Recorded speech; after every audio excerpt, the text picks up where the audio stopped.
అరణ్య అనుభవములు అనగా శ్రమకాలం, బాధాకాలం, ఇబ్బంది కాలం, రోగాకాలం, వేదనాకాలం, రుణముల కాలం అన్ని తలంచుకో, మర్చిపోవాక. అవి తలంచుకున్నప్పుడు మనకు దేవుని మీద కృతజ్ఞత కలుగుతుంది. అందుకే గారు అన్నారు, స్మృతుల వెనుక స్తుతులు చేయ స్తుతి కృతజ్ఞత ఊరును. స్మృతులు, దేవుడు నీకు చేసిన కార్యాలు తలంచుకొని దేవుణ్ణి స్తుతించు. అప్పుడు నీకు కృతజ్ఞత ఇంకా ఇంకా ఊరుతుంది.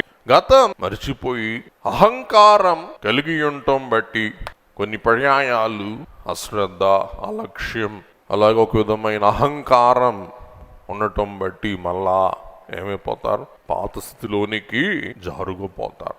కాబట్టి ఉన్నత స్థితి కలిగి ఉండటం కాక పాత స్థితి జ్ఞాపకం చేసుకొని ఉన్నత స్థితిలో నుండి జారిపోకుండా అది నిలదొక్కుకోవటమే మానవత్వం, ఆధ్యాత్మిక స్థితిలో ఉన్న ఉన్నత ఔన్నత్యం అయి ఉంటూ ఉన్నది. కాబట్టి ఇదంతా నా స్వశక్తితో, నా బలముతో, నా కష్టముతో నేను సంపాదించింది అని మీరు అనుకొని గర్వపడి దేవునికి దూరమై దేవుని ద్వారా మీరు దెబ్బలు తింటారు. కాబట్టి జాగ్రత్త, గుర్తుంచుకోండి. మన జీవితంలో దేవుడు మనల్ని కష్టాల నుండి ఎలాగూ విడుదల చేశాడో, నడిపించాడో గుర్తు చేసుకోవటం వలన మన విజయ శిఖరాలలో ఉన్నప్పుడు మన పాదాలు నేల మీద వినయముతో ఉండటానికి ఇవి వీలు కలిగించేవి అయ్యుంటూ ఉన్నవి. మన గతమును మరచుట మన భవిష్యత్తుకు, మన భవితకు గొయ్యి లేక గోతి తీసుకున్నట్టు అవుతుంది.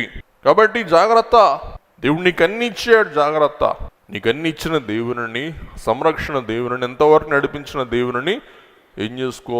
జ్ఞాపకం చేసుకో, తలంచుకో, కృతజ్ఞత కలిగి ఉండు. ఈ దేశంలో నాకన్నీ వచ్చేసినాయి అని నీవు విర్రవీగవద్దు. నువ్వు విర్రవీగావా నువ్వు అణిగిపోతావు, నువ్వు కలతలకు, ఇబ్బందులకు లోనవుతావు.